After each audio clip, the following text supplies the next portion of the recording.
Sekarang yang kedua, mantikiyah. Mantikiyah. Ini menjadi pokok dari ilmu mantik yang kita pelajari. Kita juga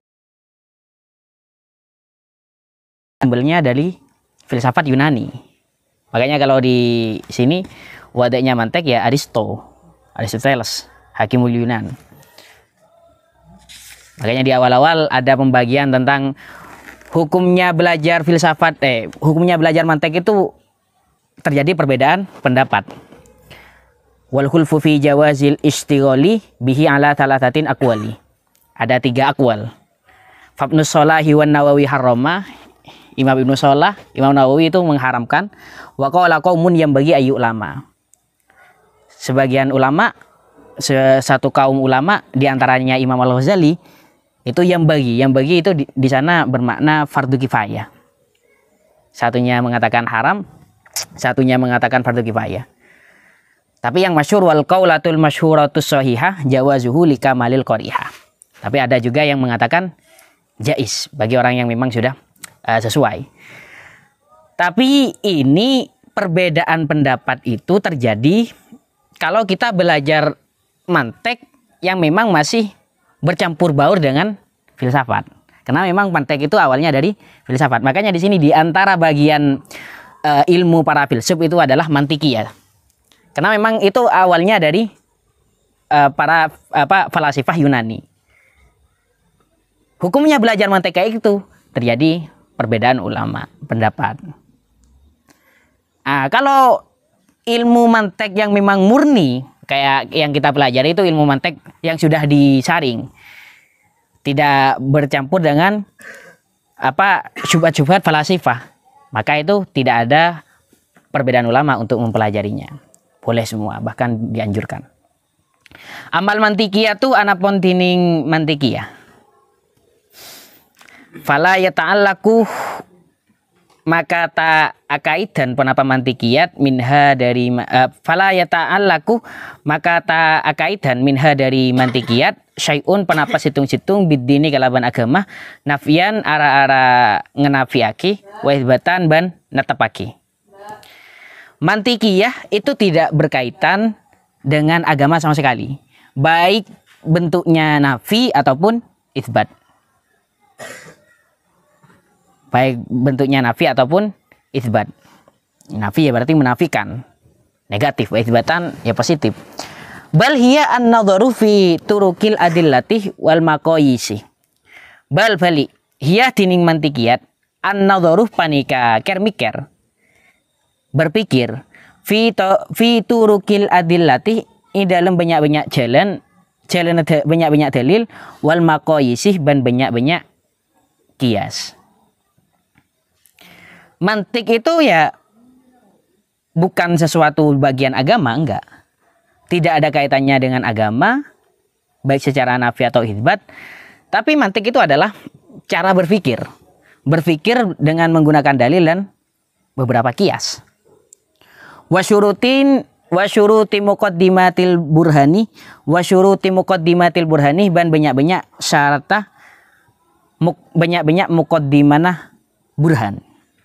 Burhan sebagaimana yang telah disampaikan sebelumnya, burhan itu adalah susunan dalil yakini yang memang yakin. Dan juga yang dibahas ya syarat-syarat terkait muqaddimah untuk menghasilkan natijah. Bahasa sekarang muqaddimah itu premis. Kita kalau ingin menciptakan sebuah kesimpulan, kita temukan dulu muqaddimahnya, baru nanti terbitlah sebuah natijah, kesimpulan. Istilah manteknya muqaddimah sughra, muqaddimah kubro. Premis mayor, premis minor, terbitlah kesimpulan. Setiap homer itu memabukkan. Tuh, muqaddimah sughronya. Setiap yang memabukkan itu haram. Muqaddimah kubro. Maka natijahnya setiap homer itu haram.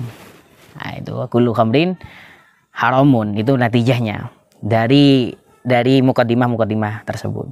Banyak syarat-syaratnya. Makanya di sini yang dibahas syarat-syaratnya juga. Kenapa kok ada syarat-syaratnya? Hanya untuk menyusun kayak gitu ya, biar kita tidak salah berpikir. Biar tidak salah berpikir. Misalnya, makanya kalau di Mihakun Nadharnya Imam Al-Ghazali, kitab manteknya Imam Ghazali, ya sama halnya dengan orang mau membangun rumah. Ya. Kalau Imam Ghazali kan senangnya gitu. Kalau menyamakan tentang silam. Rumah bisa berdiri dengan kokoh. Itu syaratnya seenggaknya ada 2. Bahan-bahannya harus sesuai. Konstruksinya itu harus sesuai. Paham ya? Bahan-bahannya itu batanya, semennya dan lain sebagainya itu harus memang memenuhi standar. Sama arsitekturnya itu sesuai standar juga. Kerusakan dari pembangunan itu sehingga tidak terjadi pembangunan apabila salah satu syarat ini tidak terpenuhi. Bisa saja konstruksinya sudah sesuai, misalnya ini ada bentuk 4, sudah digalikan pondasi gini, tapi malah batanya dari es misalnya. Ya nggak jadi, nggak bisa. Karena bahannya nggak sesuai. Ada juga kesalahannya gara-gara di sana itu adalah konstruksinya yang nggak sesuai. Bahan-bahannya sudah pakai semen yang paling mahal misalnya. Bata ya dibelikan bata yang masih fresh dan lain sebagainya. Tapi mau membangun rumah, pondasinya nggak ada. Diurut dari atas dulu misalnya, nggak jadi. Mau bangun piramid, segitiga yang kerucut ada di bawah misalnya, nggak jadi. Kebalik nanti, atapnya ditaruh di bawah misalnya. Mau gimana? Nggak bisa. Makanya sama kita dalam membangun logika, 2 itu harus terpenuhi. Pertama ya susunannya itu harus sesuai, konstruksinya harus sesuai, kemudian bahan di dalamnya harus sesuai. Dan ini kadang orang banyak yang malas berpikir, pengangguran dalam pikiran, malas memikirkan hal ini. Karena syaratnya harus pikiran kokoh, ya harus kayak gitu. Misalnya tadi itu, setiap homer memabukkan, setiap memabukkan haram. Maka setiap sesuatu yang maka natijahnya berarti setiap homer itu haram. Itu dari konstruksinya bagus, dari bahannya sudah memenuhi syarat. Coba misalnya saya kasih contoh. Sebagian manusia itu bisa berenang. Setiap orang yang bisa berenang itu setiap orang yang bisa berenang itu tahan air. Bisakah enggak membuat kesimpulan setiap orang itu tahan air? Tidak bisa. Karena konstruksinya keliru. Karena di sana ba'dun pakai ba'dun, bukan kulun nanti. Makanya sebagian orang bisa berenang. Tadi kan dari sebagian. Kalau yang nggak bisa berenang, kan gitu pertanyaannya. Atau dari bahannya yang keliru. Tadi kulun, hasilnya kulun itu sudah sesuai, tapi had awal di sananya keliru. Misalnya nggak ada had ausatnya. Saya kasih contoh. Biasanya yang dicontohkan Imam Al-Ghazali ini. Al-ilah akbar. Tuhan itu akbar ya. Wasyamsuh akbar. Apakah akan menimbulkan kesimpulan bahwasannya matahari itu besar? Matahari itu Tuhan? Gak bisa. Kenapa? Bahannya di sana yang keliru. Gak ada keserasian had ausat istilahnya. Kelas berapa mantek di sini? Kelas berapa? Pelajaran mantek kelas? Kelas 3 ya. Sudah sampai ke pelajaran kayak gitu ya. Apa gak bisa ngerangkai kayak gitu? Ya itu asik kalau kita belajar mantek. Karena yang diolah tentang kayak gitu. Misal mudahnya ini biar mudah guys. Setiap emas itu warnanya kuning. Ya, betul ya. Apa bisa kita balik bahwasanya setiap yang warnanya kuning itu emas? Bisa nggak? Nggak bisa. Karena nanti di sini juga ada pembahasan bahwasanya idza thabata anna kulla A B lazima anna ba'da B A. Setiap A itu B, maka berarti sebagian B itu A. Gitu kan di sini. Berarti kesimpulan dari sana setiap emas itu warnanya kuning. Sebagian yang warnanya kuning itu adalah emas. Logika yang benar kayak gitu. Mantek ini adalah alat untuk biar kita berpikirnya benar. Kesimpulan-kesimpulan yang dihasilkan itu benar. Makanya sampai Al-Imam Al-Ghazali bahkan ke filsafat yang bercampur baur dengan Yunani itu malah mengatakan yang bagi malah fardu kifayah.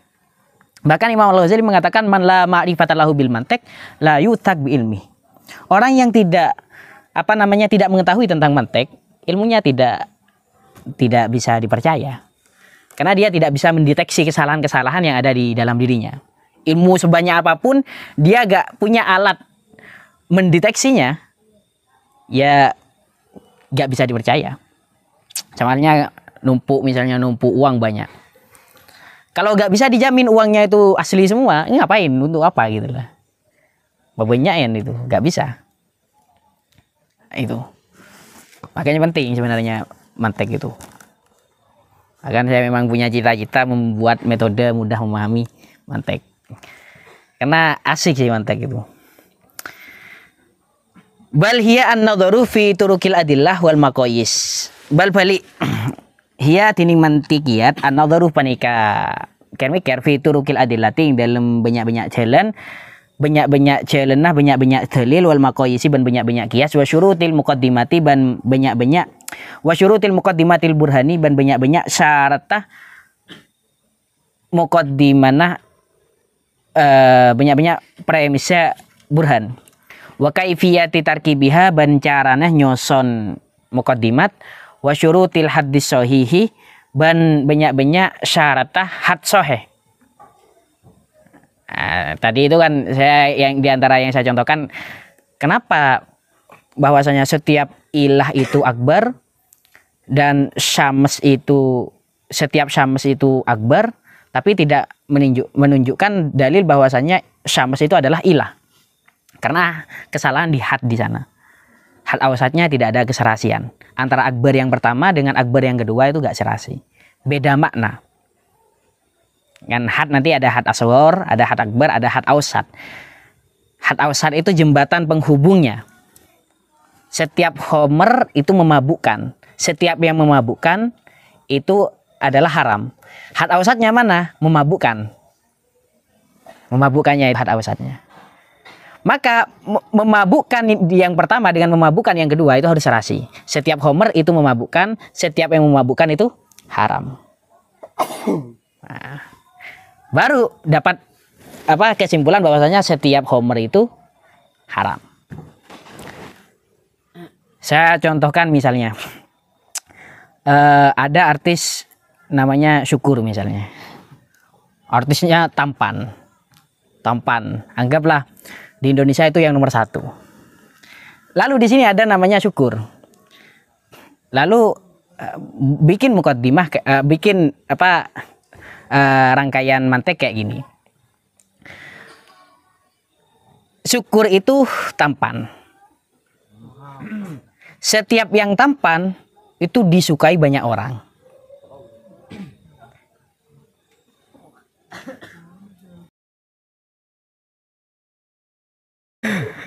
Enggak, katakanlah Syukurnya nih dijadikan had awsat. Sulit ya. Tepani Syukurnya melarat.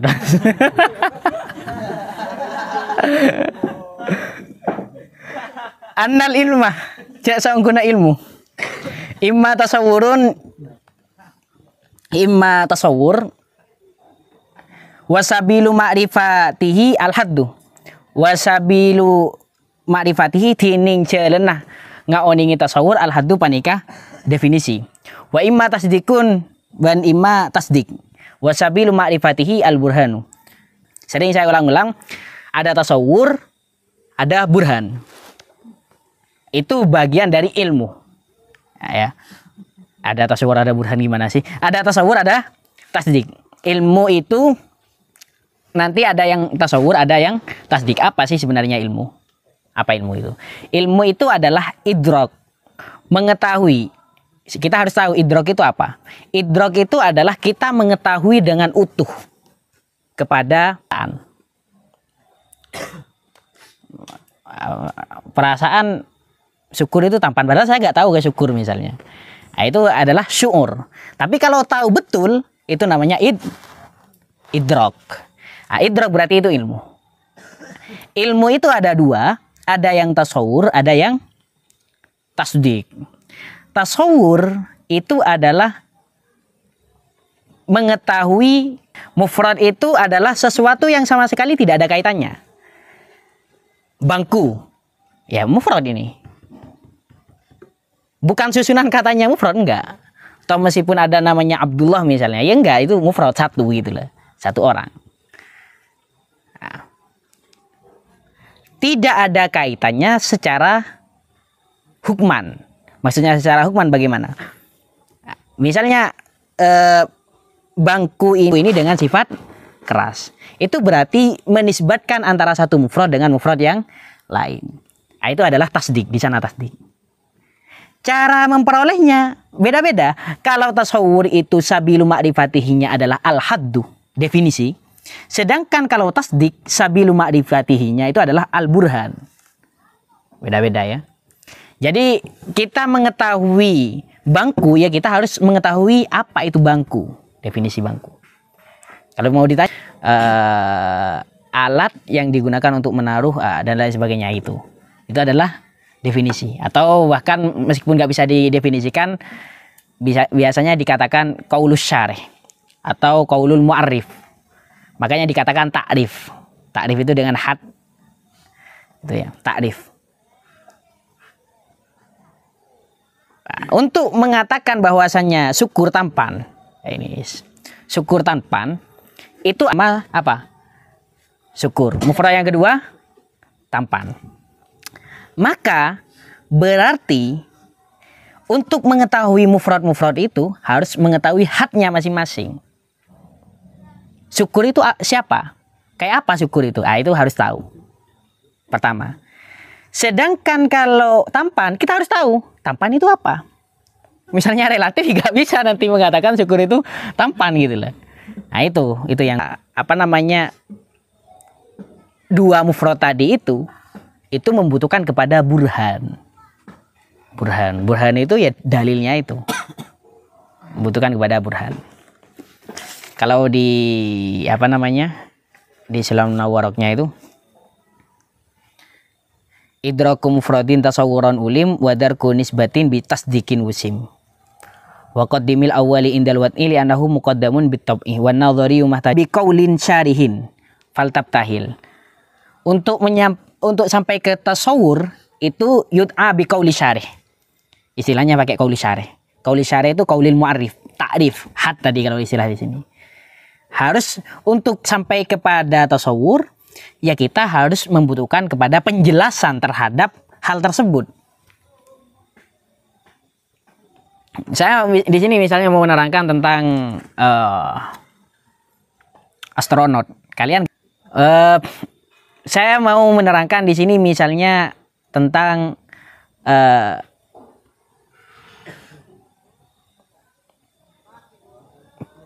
sesuatu, misalnya kapal selam. Ya maka kita harus mengetahui kapal selam itu apa. Atau misalnya saya mau menjelaskan Titanoboa itu besar. Kalian tahu nggak Titanoboa itu apa? Tahu nggak? Lah maka nggak bisa kamu itu mau mentasdik bahwasannya Titanoboa makhluk zaman dahulu, ular yang sangat besar. Nih silakan Titanoboa itu sebelum Masehi dulu. Nah, itu baru tahu. Atau Megalodon misalnya, hiu terbesar yang sekarang sudah punah. Ya kita sebelum mengatakan Megalodon itu besar, kita harus menjelaskan terlebih dahulu Megalodon itu apa. Paham ya? Itu adalah tasawur. tasawur. Bagaimana cara tasawur? Pakai takrif, penjelasan. Sedangkan wa ma li tasdiqin bihi tusila bihujjatin yu'rafu indal uqala. Kalau tasdik itu yu'rafunya dengan apa? Menggunakan bihujjah, atau istilah di sini menggunakan burhan. Tahu dari mana homer itu haram? Setelah kita tahu homer itu apa, haram itu apa, tahu dari mana homer itu haram? Makanya pakai hujjah. Apa hujjahnya? Oh, setiap homer itu memabukkan. Setiap yang memabukkan itu haram. Maka jadilah al-khamru muskirun. Mau mengatakan kita tahu ada binatang. Iya, tahu ada binatang. Kita tahu juga binatang ada yang melahirkan, ada yang enggak. Kita tahu. Lalu kamu mau mengatakan, oh binatang yang ada yang melahirkan, ada yang bertelur. Oh binatang yang bertelur itu enggak ada daun telinganya misalnya. Kamu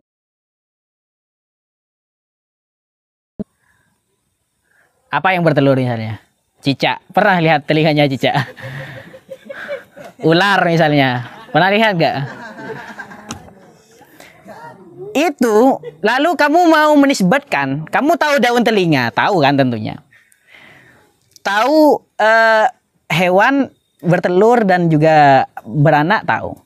Lalu mau menisbatkan hewan yang bertelur itu tidak memiliki daun telinga. Maka itu membutuhkan burhan, membutuhkan hujjah. Apa hujjahnya? Yaitu tadi itu. Setiap yang telur, gimana sih? Bingung lagi saya mau mencontohkan. Ya kayak gitu ya intinya gambarannya. Walaysa fi hadza bantah ada fi hadza yang dalam panikah ma penapa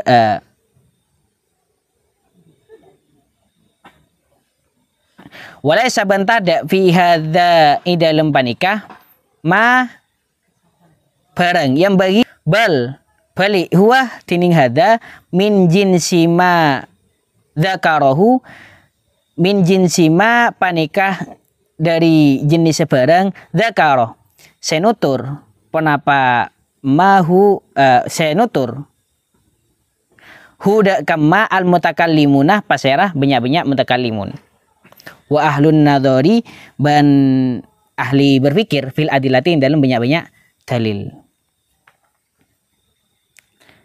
Dan sangat tidak perlu diingkari. Kenapa? Karena ini pun juga yang biasa dipakai sama para ahli kalam dan juga ahli nadhar. Memang ini pakaiannya kesehariannya ya ini. Wa innama yufarikunahum wa innama angin pastenah yufarikunahum abidain penapa mutakalimun hum dak falasifah bil ibarati kalaban banyak-banyak ibarat wal istihadati ban banyak-banyak istilah. Wa bi ziyadatil istiqsai ban kalaban nambahin penilaian ati ban wattash ibati ban banyak-banyak cabang. Yang membedakan apa? Yang dipakai falasifah dengan ahli kalam gak ada bedanya. Yang membedakan itu hanya istilahnya saja yang berbeda. Ya mungkin kalau di sini pakai muqaddimah sughra, muqaddimah kubra, ya di sana beda. Kita saja ya kalau di sini nggak pakai pembahasan mantek, ya istilahnya tadi itu premis mayor, premis minor, kesimpulan. Tapi ya aslinya sama aja. Dan juga tentunya bizahan, penambahan-penambahan.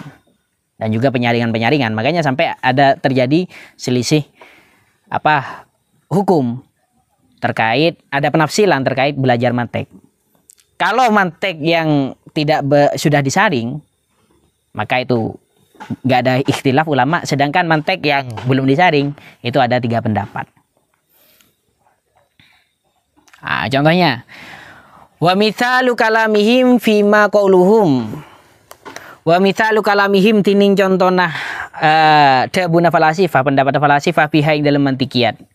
Qauluhum panikah dabuna falasifah idza sabata anna kulla a b lazima anna ba'da b a. Idza sabata dalam nalekana tetap anna kulla AB ponapa saungkuna saben-saben A B panika B alif B panika B hamzah ba panika ba lazimah maka lazim anna ba'da ba cek saungkuna sebagian ba hamzatan panika hamzatun panika hamzah. Jadi kalau misalnya ini contohnya, kalau setiap A itu B, maka kesimpulannya sebagian B itu pasti A. Itu adalah juga ya yang ya contohnya, sebagian contohnya. Setiap A itu B, maka berarti sebagian B itu A. Makanya kalau di kitab Imam Al-Ghazali yang lain, di Al-Qistasul Mustaqim, Qistasul Mustaqim itu unik karena beliau tentang bagaimana sih caranya menimbang kebenaran. Maka wazinu biqistasil mustaqim, timbanglah dengan menggunakan qistasil mustaqim yang Allah turunkan kepada kalian.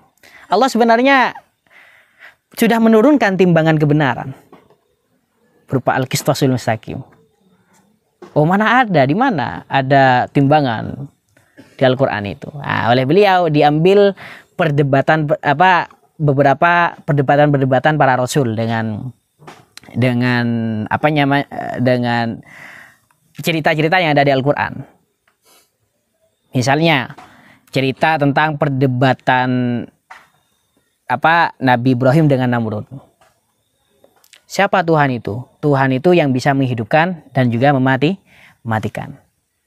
Oh, berarti dari sana setiap Tuhan yang setiap sesuatu yang tidak bisa mematikan dan menghidupkan berarti bukan Tuhan. Berarti kalau diperinci kayak tadi itu, maka Tuhan itu bisa menghidupkan, bisa mematikan. Namrud tidak bisa mematikan, tidak bisa menghidupkan. Berarti kesimpulannya Namrud itu bukan Tuhan. Nah, itu.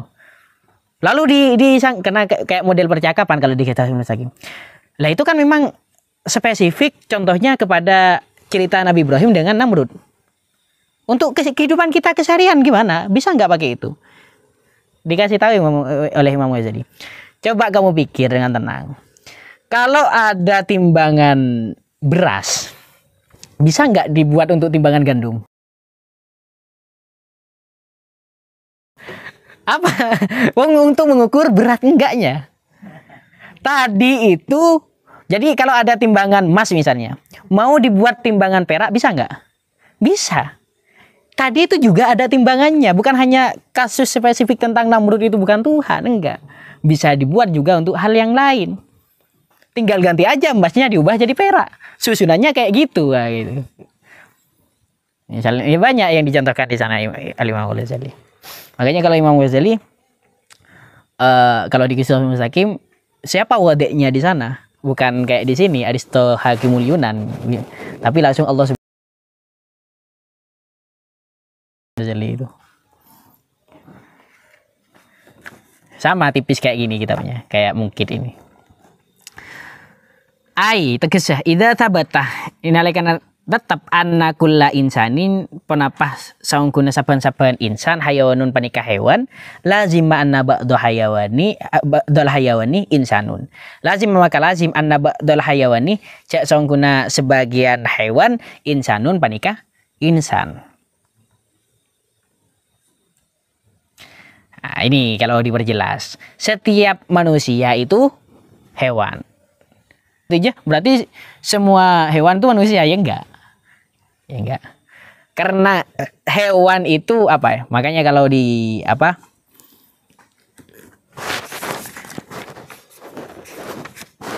di manteknya itu ada mafhum, ada masodak. Mafhum masodak itu sampai ya mafhum masodak. Jadi ada kulli, ada yang dzati itu ada jenis, ada nau, ada fasal. Jenis, misalnya saya contohkan kepada insan itu ya. Apa namanya tadi itu? Al insanu insan itu sebenarnya haywanun natik. Maka hewan itu dikatakan jenis. Manusia itu jenisnya apa? Hewan. Apakah setiap hewan itu adalah jenis daripada manusia? Kemudian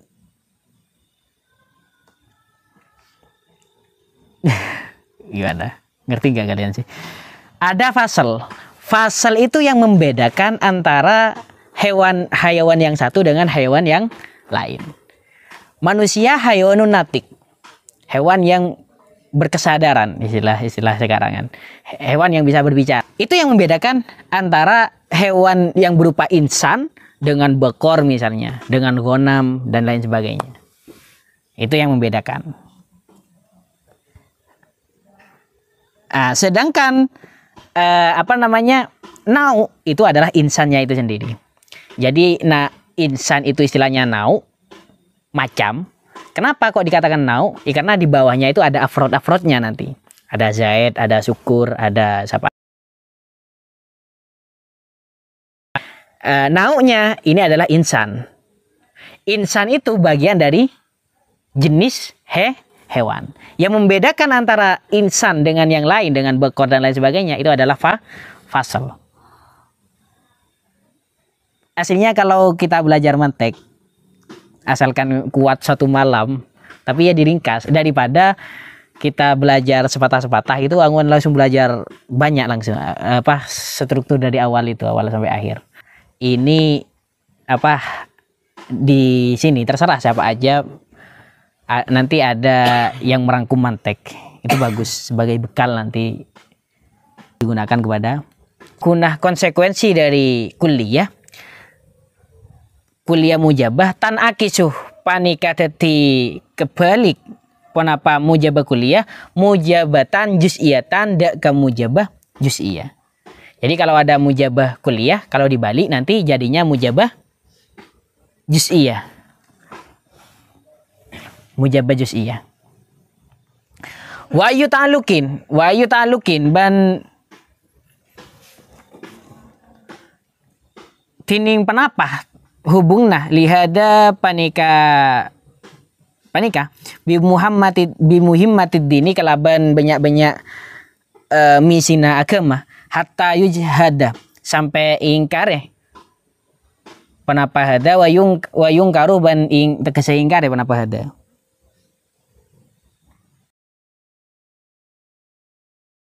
Kalau memang kayak gini yang dibahas, apa sih kaitannya dengan misinya agama sehingga ini harus diingkari? Gak ada. Bahkan ini bisa menjadi alat bantu untuk memahami agama. Wa idza unkirah wan lamun ingkari panapa hada lam yuhsol maka tak ngasih lagi min ingkarihi dari ngingkari hada indah ahli mantiki sandinga ahli mantek illa su'uli tikodi angin su'uli tikot cubaeng prasangka persepsi buruk bahasa sekarang fi aklil mungkiri dalam akalah orang yang seingkar bal fi dinihi balik dalam agama mungkir alladzi yas'umu senyangka pasera mungkir annahu cak sawangkuna dinu mauqufun panika butuh ala mithli hadzal ingkari ing atase panika ingkar.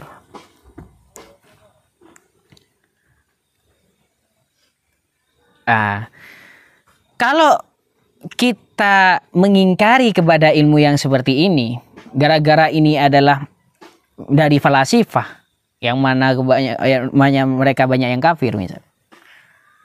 Ilmu mantiknya kita ingkari, maka gak menghasilkan apa-apa. Gak ada nilai positif bagi kita. Apa yang dihasilkan? Yang dihasilkan hanyalah malah nanti mereka su'uli tikot, buruk sangka kepada kita. Bukan hanya suudon ini, su'uli tikot memang sudah memiliki persepsi yang buruk kepada kita, menganggapnya kita itu memang orang-orang akal kita, akal-akal yang cetek, fi aklil mungkiri. Bahkan iya, kalau akalnya kita saja yang diingkari gak masalah. Tapi bukan hanya itu, khawatirnya juga agama kita lah yang juga diserang.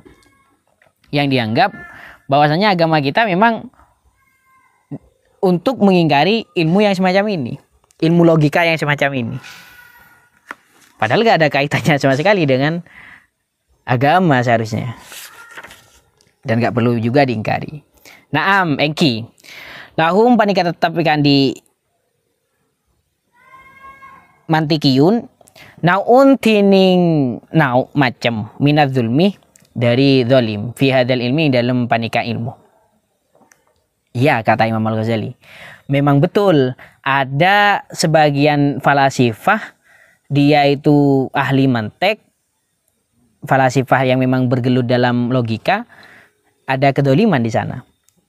Apa kedolimannya? Wa huwa tining naun minadz zulmi annahum ja'sangkuna ahli mantek yajma'una panika sepakat pasera ahlul mantek lil burhani kangkui burhan syuruton dak kebanyak-banyak syarat.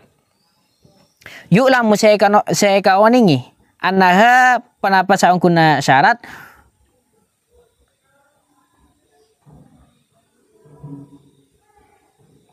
turithu panika awalisin penapa syurut al yakinah dak ka yakin la mahalata kalaban pasti lakinnahum tatapena ahlil matek indal intihai indal nalaikana sampai ilal maqasidih dak ka saja ad-diniyati sebangsa agama ma amkana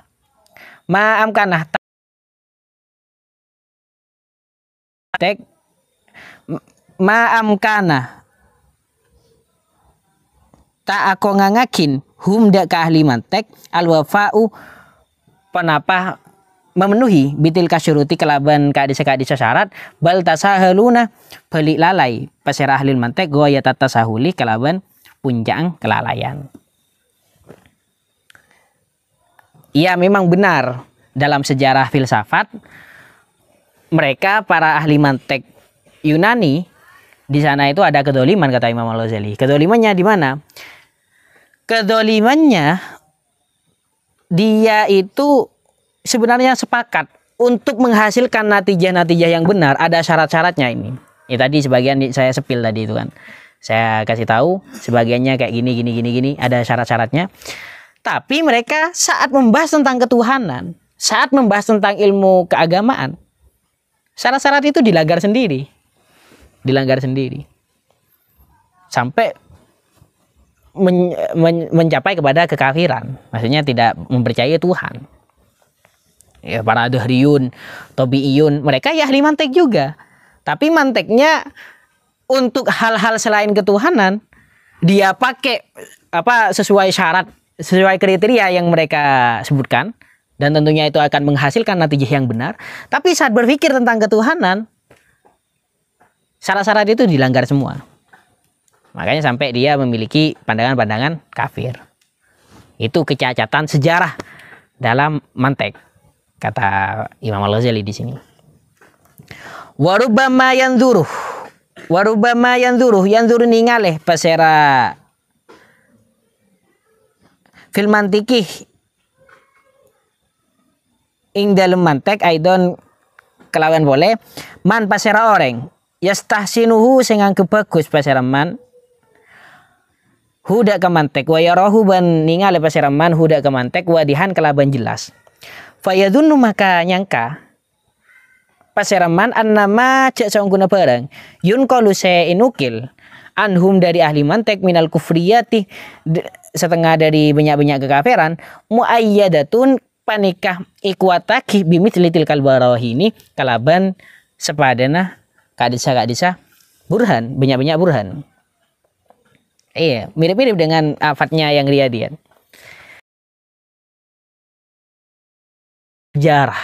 Sejarah kelam para falasifah. Mereka memiliki logika yang bagus, cara berpikir yang bagus, memiliki tata cara bagaimana caranya berpikir yang baik dan benar. Tapi saat mereka berpikir tentang ketuhanan, hal itu tidak dipakai. Kriteria seketat itu tidak dipakai. Bahayanya bagaimana? ya mereka sudah kafir misalnya. Tapi kita ini yang membaca pemikiran-pemikiran mereka, khawatirnya kita menyangka, oh dia itu kalau berpikir tentang ini sangat jelas, struktur berpikirannya jelas. Oh jangan-jangan saat berpikir tentang ketuhanan juga pun begitu. Akhirnya kita mengikuti apapun terkait ketuhanan yang digambarkan oleh falasifah. Fayastajiluh, ya maka kencang pasiraman bil kufri kelawan kafir qoblal intihai, sebelum sampai ilal ulumil ilahiyat, sebelum banyak-banyak ilmu ilahiyah. Fahadihi maka tining panika al afatuh, fahadil afatu maka tining panika bahaya aidon kelaban boleh mutatorikotun panika to Mekah ilaihi dak kemantek. Ini pun juga terjadi di Mantek, bukan hanya di Riyadiyat saja. Di Riyadiyat kita karena khawatir ngefans kepada satu tokoh yang ahli dalam Riyadiyat, khawatirnya kita juga mengikuti kepada hal lain di dalam Riyadiyat itu. Di dalam Mantikiyat juga pun begitu. Karena kita mengetahui bagaimana mereka berpikir sangat sistematis dalam segala hal. Padahal dalam ketuhanan mereka sangat cacat berpikirnya. Kita pun juga menerima tentang ketuhanan yang mereka pikirkan.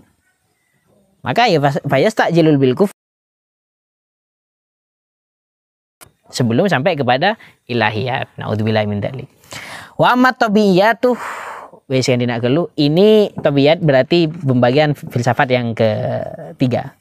Setelah Riyadiyat, tabiyat.